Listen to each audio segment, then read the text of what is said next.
Iiwan niya na ako habang wala akong magawa dito. Bilisan ng mahal ko, parang tangang nakatulala sa laman ko.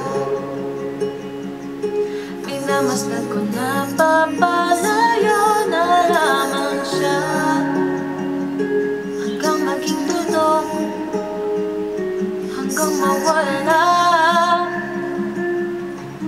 Mawawala din bang aking nadarama? Alala ko ba?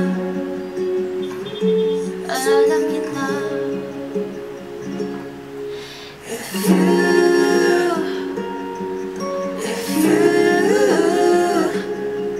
Kung hindi pa huli ang lahat, maaari bang magbalik ka na?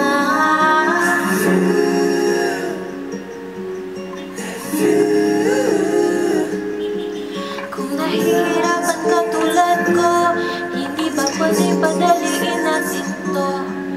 Sana inalagaan